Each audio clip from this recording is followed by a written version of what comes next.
For our next panel, focusing on the impact of intermarriage, we'll now call upon, Rabbi Aharon Assaraf and Rabbi Ariel Yeshurun.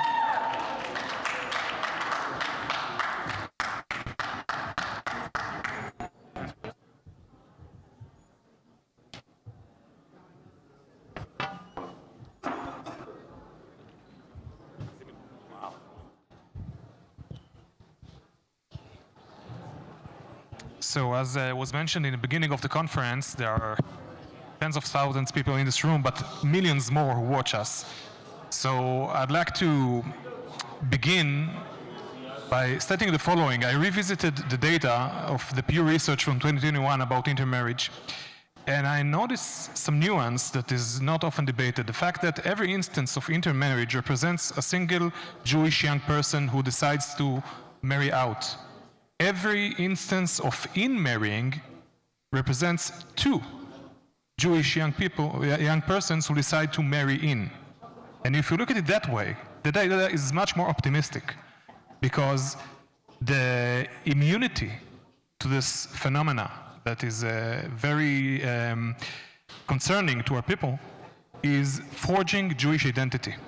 Now, the two of you each stand in front of an arena where such a forging of identity is being made. I would like to begin with you, Rabbi Yeshurun. You are the head of a community, you are the spiritual leader of a community over here of people who come from another diaspora into the United States and not only become American, but become American Jews. And being exposed to this phenomena and its cultural roots, how to these people, and specifically to their second generation, such forging is possible? So let me first make some order with the numbers. So the Pew study that you mentioned indeed has a 61% assimilation rate in North America, but it's really a confusing number because you're throwing in the Orthodox community into the equation where assimilation is close to zero. The real number is 72%, and that's a high number. That's 7 out of 10 American Jews will leave the faith. And that's a very, very... No, it's 7 out of 20. Well, according to... Because this nuance. Now, these numbers are not so encouraging. And what I see from my community, people come from Latin America. In Latin America, we don't have that much assimilation rates in certain countries. Argentina is an exception, but Venezuela and Colombia, some of these countries, the assimilation rates are pretty low. When they come to this country, first generation is okay. But when they go off to college and they meet people, that problem starts to arise in the second generation of Latin American Jews who come to America. And it's a challenge, and they come back, and we have faced that challenge, and we're trying to make sense of it. But it's a very, very difficult reality that's unfolding now in the Latin American community. So the answer, as I said, is forging a strong Jewish identity, and this naturally happens in high schools. And we have with us Rabbi Assaraf, who is the head of the Jewish Culture High School over here in Miami. Give it to him.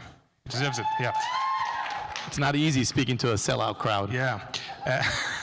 So how is it being done? And most importantly for me, what I'm interested to hear is the feedback that you get from young Orthodox Jews who study at your institution about this challenge.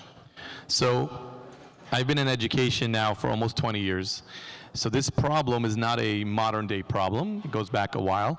And I remember the greatest story, and it's pre-October 7th. Now everyone's all obsessed with Jewish identity. I get it. We were massacred, and now we want to talk about Jewish identity. But the reality is, what I do in high school is, and I make it a very clear point, assimilation is a choice, and it's a choice that your parents probably allowed you to make as well. It started from the home. When I take in students to high school, I oftentimes tell parents, you know, we're partners, right? I own them half the day, then you owe them, I give them back to you to sleep at night. If we send mixed messages, it's a matter of, it's a coin flip. I visited one of my students years ago, very, very bright young man at Harvard University. He went to Harvard. I said, I'm gonna go visit you in Harvard 2 years after you graduated high school. And I said to him, what happened? Because I saw him in a modern Orthodox high school for years. How's it going here on campus? And you know what he tells me? He said, Rabbi, the first Shabbat, I was basically almost like twisted and convinced to break Shabbat. So I said, why are they attacking your identity so quickly here? So I realized that in high school you have an opportunity. If you don't set the stage, if you don't set the roots, middle school, high school, elementary school, but high school is when they're young adults and they start shaping their opinion, you're going to pay a very, very high price. And then this Pew study, and I know Rabbi's smirking, it drove everybody crazy because the numbers were odd. I oftentimes say very unpopular things in my school. Things, this is an Israel conference. I had a parent look at me and say, I don't want my child going to Israel if you're going to visit beyond the green line. I asked the parent to leave the school. I said, we are not mission aligned. You are a problem.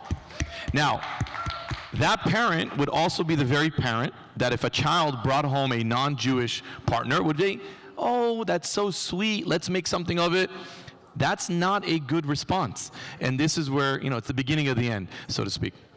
So back in 2019, there was an American Jewish author named Michael Chabon. I don't know how famous his statement is among American Jewry. As an Israeli, I was exposed to it. He basically said that intermarriage is a mitzvah, according to his it's a kiruv, conception. No, he said, in marrying is a ghetto of two.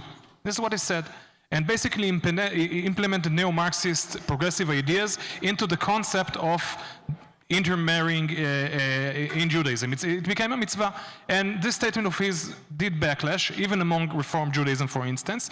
But what I get from the mainstream of American Jewry is that there is some amount of recalibration of the sacred alliance between the American Jews and the left in general after October 7th.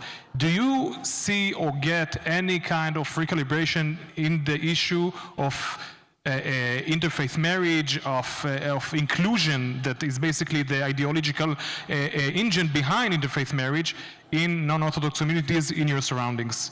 Rabbi Assaraf. So first I want to make a comment about what Rabbi Assaraf said. Look, Orthodox Jews are only 10% of American Jewry. We can't just cancel out because we don't agree with their opinion. There are 35% of Jews in this country who are affiliated with Reform Judaism, 18% affiliated with Conservative Judaism.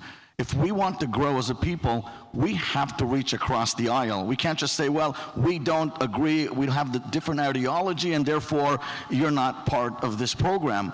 We want to make them part of the program. We have to inspire them. We have to instill in them Jewish pride. We have to show them what it means to be Jewish and why it's important to remain connected to Jewish tradition. And that's on us, that we come from that place, and we have the platform, and I have the pulpit. He has the educational expertise, and we have to somehow understand that 10% Orthodox Jews in America is not going to cut it. We have a real epidemic here. The Jewish people are losing numbers in scores. And if we don't somehow decide to be forthcoming and embracing, we are going to have a very big issue. I just want to play defense for a moment, though. And, I love Rabbi Yeshurun, we get along great. I don't believe in doing kiruv on the other faiths. In other words, I'm not going to a reform school and I'm not going to bend over backwards to them. I'll give you an example. There are many schools in Miami that take non-halachic Jewish students into their schools. I will not take a student who has a conversion from Reform Judaism into my school, because assimilation also happens inside the classroom, and I won't do that. And people criticize me for that. Well, why not? I said, well, if they're not recognizing the state of Israel, I'm not recognizing their conversion here. The reform movement is larger. Of course, they're a little older in America, and yes, you see that problem there. But would you say, Rabbi, that why do we have to cave to them? And I feel bad, kind of going against some large institutions, but the Jewish federations, as an example, they typically get the most money from Reform and Conservative Jews. They don't want to hear from people like me. They think what I say is crazy. They think if I take students to Hebron, I'm an extremist. So I would like to second that and to ask Rabbi Yeshurun in this context. So I do believe, and I do hear, that within non-Orthodox denominations, there are to a very significant extent troubled by assimilation. They won't say it out loud. Only the extremists of them, like Michael Chabon, would say that this is a mitzvah, להתבולל. Do they at all take inspiration from the solutions that Orthodox Judaism has to this issue? For instance, not to take in non-halachic Jews into your school. no one is asking for any halachic concessions. But we have a message. We can use many platforms without compromising one iota of the Code of Jewish Law, just through dialogue. We're not asking to compromise. We're asking for live and let live, get into dialogue, showcase your beautiful message out there, voice it, and let the other person hear it. And I think if we do that, and if we have the patience and that wherewithal, that strength to really come out and engage with the community, because at the end of the day, we're all brothers. Our enemies don't care if we are Reform, if we are conservative, if we are Reconstructionist, if we are Renewal Judaism, if we are Orthodox or ultra-Orthodox, or unaffiliated. They look at us as one people. We have to start looking at our nation as one people. And we have to, without making any compromise, any halachic compromise or concession, reach out as brothers and as sisters and have a conversation. And that's a step one, and it's a very important step if we are to save American Jews. Yes. So on your behalf, I would like to thank Rabbi Aharon Assaraf and Rabbi Ariel Yeshurun. Thank you very much for those messages. Thank you.